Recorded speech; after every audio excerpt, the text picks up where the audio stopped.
In this lesson, we'll learn about the structure of different types of atoms, different elements, and how they react to bond to each other.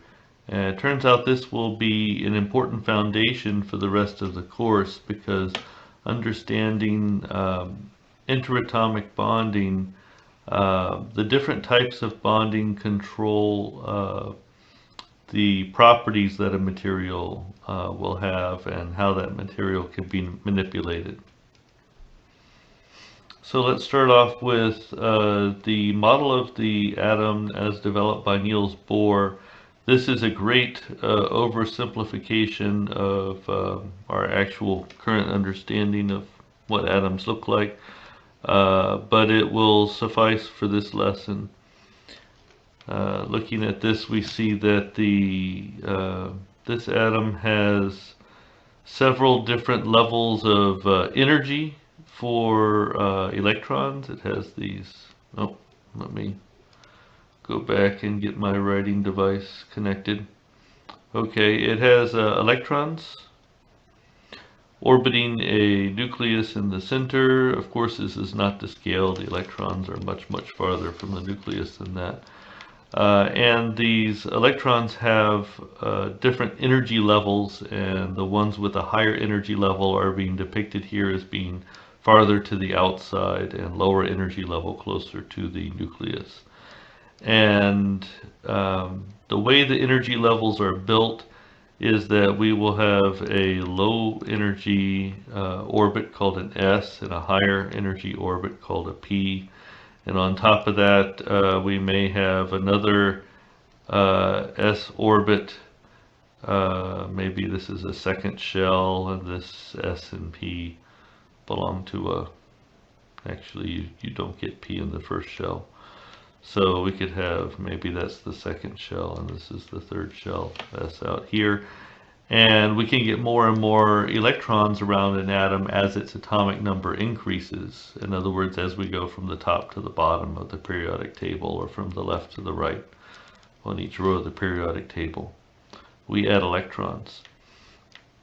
And the first electron that goes into an S shell will be considered to be, let's call it spin down, so it's spinning on its own axis in a way that generates a magnetic field aimed in a direction we'll call downward.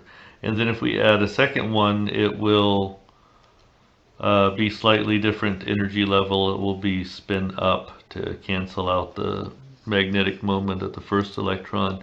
And then if we add more electrons, they can't go into this S orbit because the most it can handle is 2. However, you can fit 6 into a P orbit, and P is generally around the S. And then we will have some downward electrons, and then we will come back and fill that in with upward electrons. Oh, your figure from the textbook has 7 electrons in a P orbital, which is not allowed. That's unfortunate. And so on. So if we look at the periodic table of the elements, we'll see that hydrogen has an atomic number of 1, so it only has 1 electron, and that's usually referred to as electronic configuration of having one shell. The shell only contains an s orbital, and it only has 1 electron in that orbital, so it's half full. And then helium has another electron on top of that. So it's still got 1 shell, only the s orbit, but it has electrons 1 and 2, so it's all full. And then when we come down to lithium, because we're on the second row of the periodic table, we have filled up our first shell, but now we're working on a second shell that has 1 electron, and beryllium goes ahead and fills up that s orbit. And then when we come to boron, we start to have some p electrons, and we can have up to 6 of those if we go to the end of the row. So you get the picture. Building up the orbitals, and we have D and F that we won't go into, but when we get down to these other rows, those add more electrons than even the p orbitals can contain. And important things to note, though, is that if we're on the far right of the periodic table, then we will have 8 electrons in our outermost shell, except for the case of helium. And 8 electrons is a stable configuration compared to fewer than 8. And so the noble gases that belong to this far right column tend not to react with other materials very much because they already have 8 electrons in their outermost shell and they're stable. Now the other columns of elements would like to have 8. They would be more stable if they have 8. The ones that are in this range, the non-metals, need electrons to have 8 in their outermost shell. And the metals over here have too many electrons, and they would like to give up some electrons. So we can have some reactions between these materials. Okay, when they react, they can form a primary bond, which is a very strong type of chemical bond, or they can form a secondary bond, which is much more weak, and we'll talk about that later. First, let's talk about the 3 types of primary bond. We have ionic bonding, covalent bonding, and metallic bonding, and they're all fairly strong. First, we'll look at the ionic bonding. What causes that to form? Well, if we take a different type of look at the periodic table, in this view, the height of the square for each element is a function of its electronegativity, where the tallest ones are the most electronegative, so they have the greatest affinity to accept another electron in their outermost shell. And then the lowest elements in this graph have a low electronegativity, and so they would like to give up an electron. They're not trying hard to bond to another electron. And so what type of primary bond we end up with depends on how far apart in electronegativity the reactants are. And that usually depends, in most cases, on how far apart they are on the periodic table. So if we react something from the left side of the periodic table with something from the right side of the periodic table, that generally has a large difference in electronegativities, and then we would get the first case of primary bond, the ionic bond. And the example given in your book for that is sodium reacting with chlorine. So let's look at the sodium atom and the chlorine atom. The sodium has an extra electron in its outermost shell. It would like to get rid of. The chlorine, if it accepted 1 electron, it would have 8 in the outermost shell, and then the sodium would lose its outermost shell, and it would have a new shell underneath that would be the outermost shell, and they would both have 8. And so that's what happens. And the electron that the sodium gives up has a negative charge associated with it. So sodium becomes a positively charged ion, also known as a cation, and cat for cathode.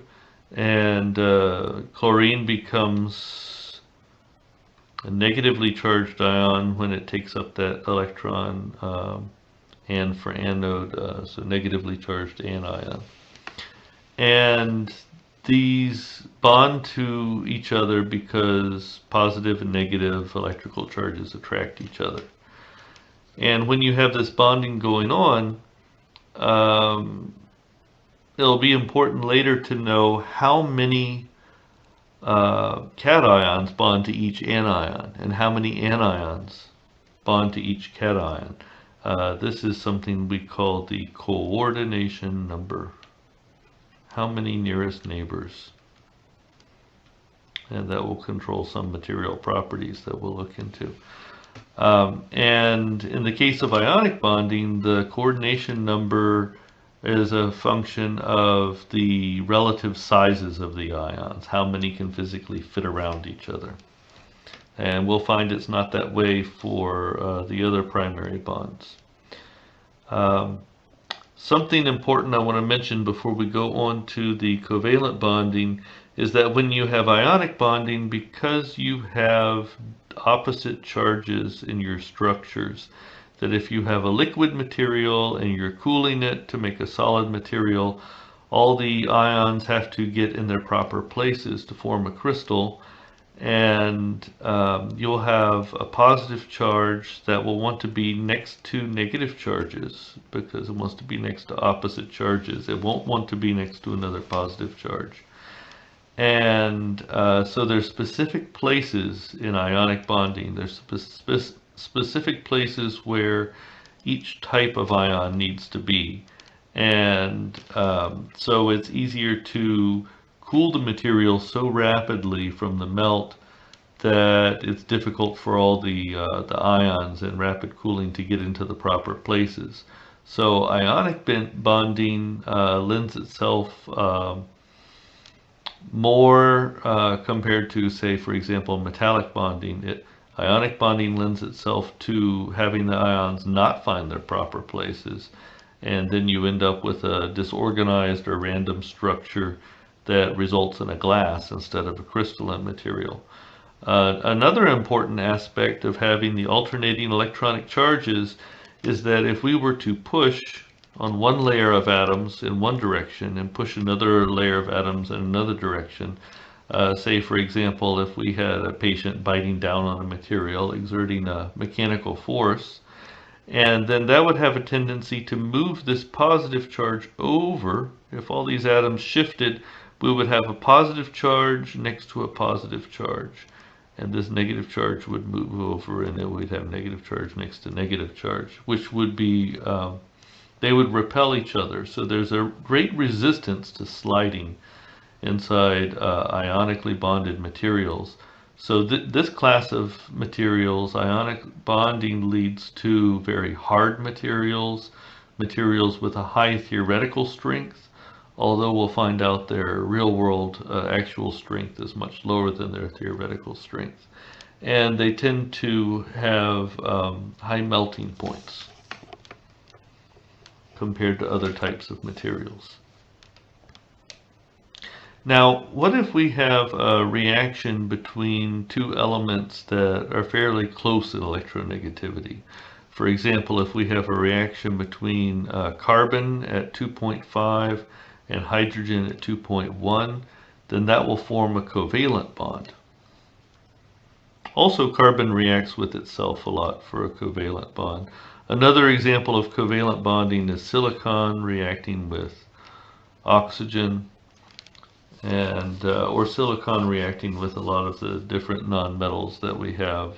Gallium and arsenic used in integrated circuits form a covalent bond.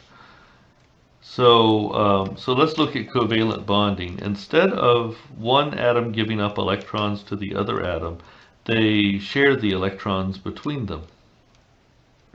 Okay, and this causes a difference in the way the coordination number is determined. You may remember from organic chemistry when carbon atoms bond with each other and covalently bond with other types of atoms, they form hybrid bonding, what we call sp3 hybridization, where instead of just looking at the outermost electrons, the s electron will be promoted to form the same type of bond as the p electrons, and so we have what we call sp3. S and p's are considered equivalent.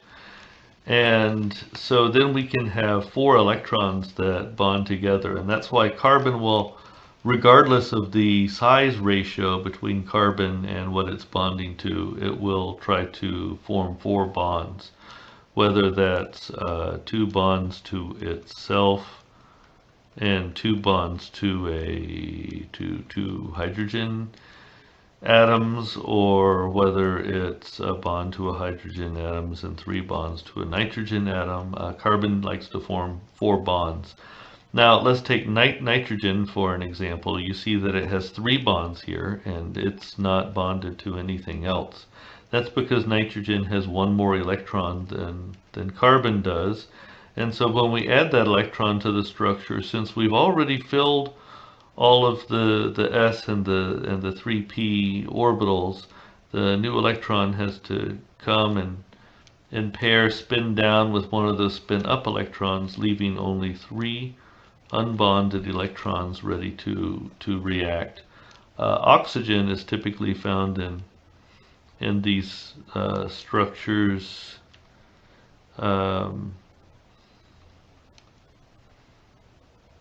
Let's see, get the right number of bonds for carbon here. Oxygen is typically found bonding 2 times, whether it's bonding twice to the same carbon, or whether it's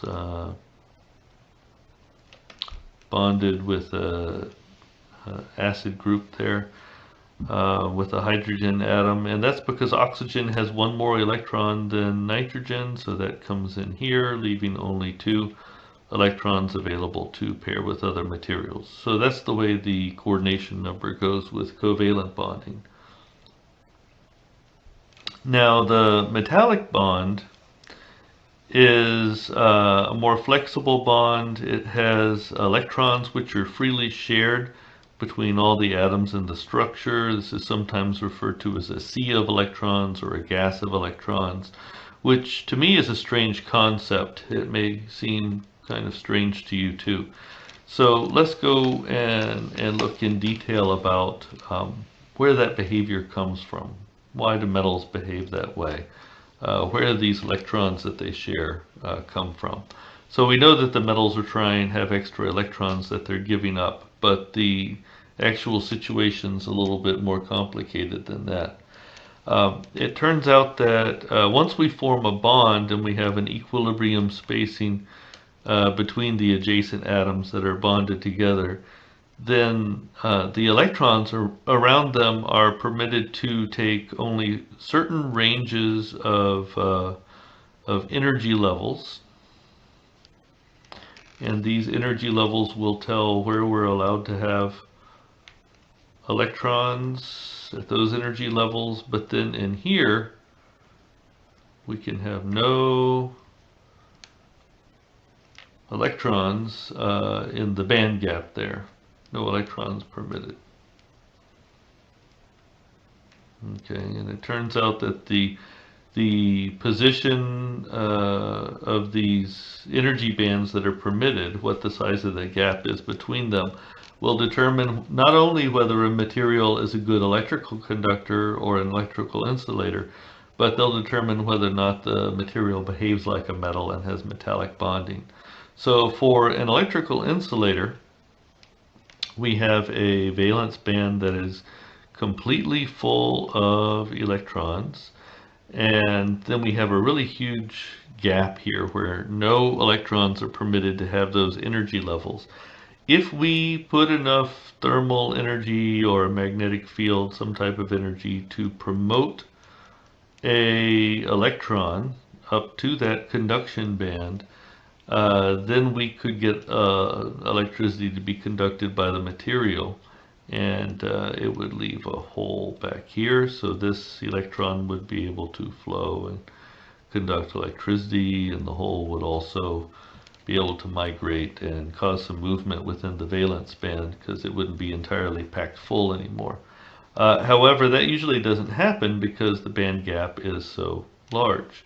If the band gap is smaller, like in the case of semiconductor materials, then the right amount of thermal energy or imposing magnetic field would allow us to switch the electrical conductivity of the material on and off by promoting electrons up into the conduction band and leaving holes down here.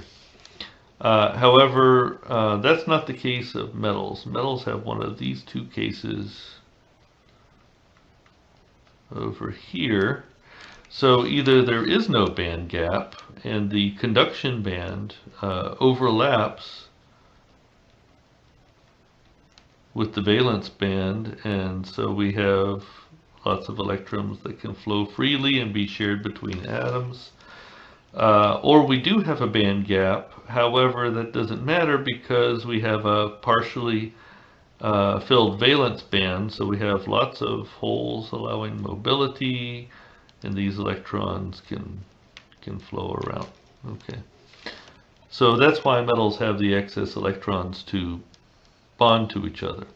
And let me back up and tell you why that's important. Okay, so these materials have atoms that are more similar to each other, and it doesn't matter as much exactly where their positions are in the structure. So in the case of metallic bonding, we find that on rapid cooling, it's easy for each atom to find a position that is okay for it to be in, and the materials almost tend to crystallize almost always, no matter how rapidly they're cooled. It's very rare to form glass or random structure in these materials. And also because they have similar charges between the neighboring atoms, we can apply a force, mechanical force, on these crystals, and this positive charge doesn't mind slipping over and taking the position of this positive charge. And so these materials tend to be very flexible and malleable compared to other types of bonding. And they're less brittle materials. So those are the three types of primary bonds, very strong bonds.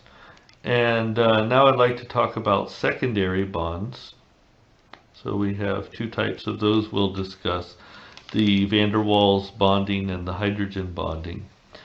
And the van der Waals is caused by if you have a compound where the elements are not equally sharing the electrons, and so they form a dipole where one side of the compound has a slight negative charge and the other has a slight positive charge, because the electrons are spending more of their time on the side that has a slight negative charge. And that can be a permanent dipole, permanent dipole, or it can be a temporary induced dipole by coming near a material that has a compound or molecule that has a fluctuating dipole on its field, and then that feeling that negative charge induces the neighbor to present a positive charge so that they can be attracted to each other, and it forces its electrons to the far side, and they can fluctuate back and forth. And this is a very weak type of bond. It's occurring between all molecules, but whenever there's primary bonds that we discussed before present, they overpower the van der Waals bonding, so it's not noticed in those cases. And even though it's weak, it can have a strong effect if there's enough of it. An example is the gecko lizard. The feet of the gecko lizard have wrinkles upon wrinkles upon wrinkles, if you want to look closely enough in the microscope. And all of the little van der Waals forces on this huge amount of surface area allow them to cling to surfaces, even when the surfaces are smooth and slick. And this isn't just an interesting aside. There are several projects underway in research labs around the country now to develop dental materials that bond better using the same type of structures we find on the gecko's feet, and also that use these structures to make anti-fouling surfaces where the surface remains clean and doesn't accept bacteria or any type of dirt that would keep it from bonding what we want it to bond to in the mouth.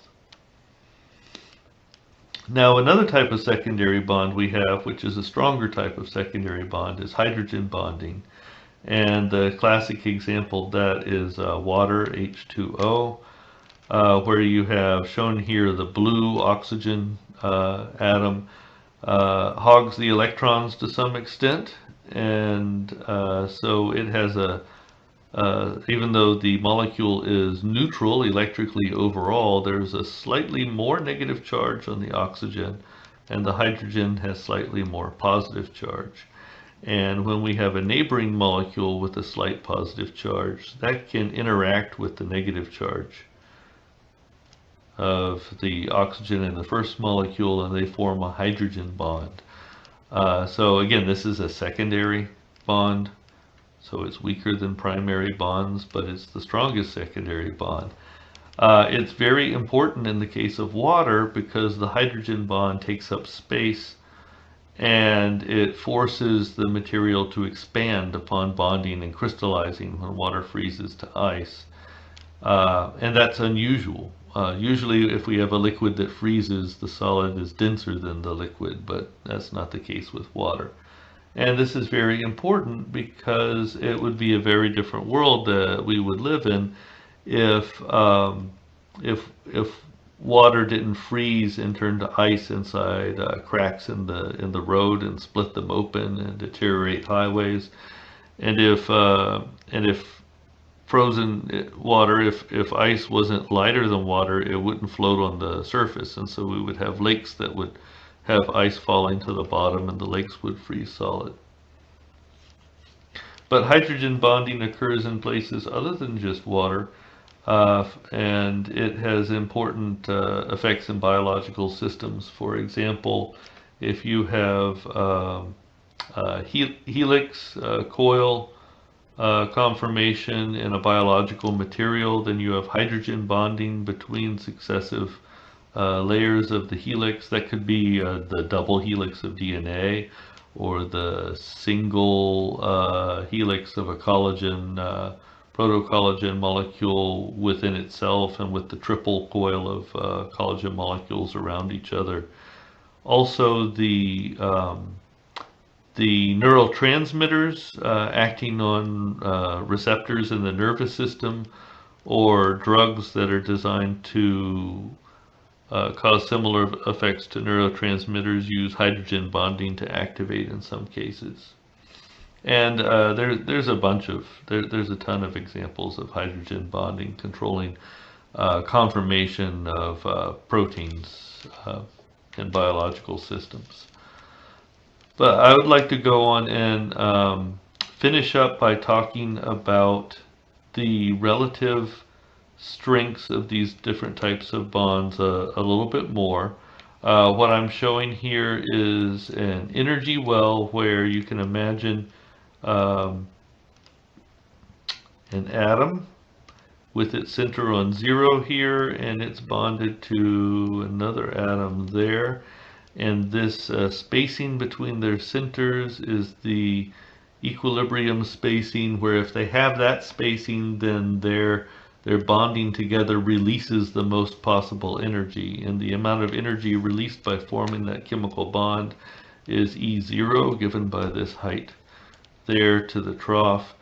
And if we want to separate these two atoms, we have to put in enough energy to break that bond. We have to put in E0, and that could be the case of thermal energy, where if they have this separation at this point at absolute 0 or 0 degrees Kelvin, and we add some thermal energy, then we begin to rise up this well, and the atoms begin to vibrate, and they move farther apart on average, which causes some thermal expansion upon heating.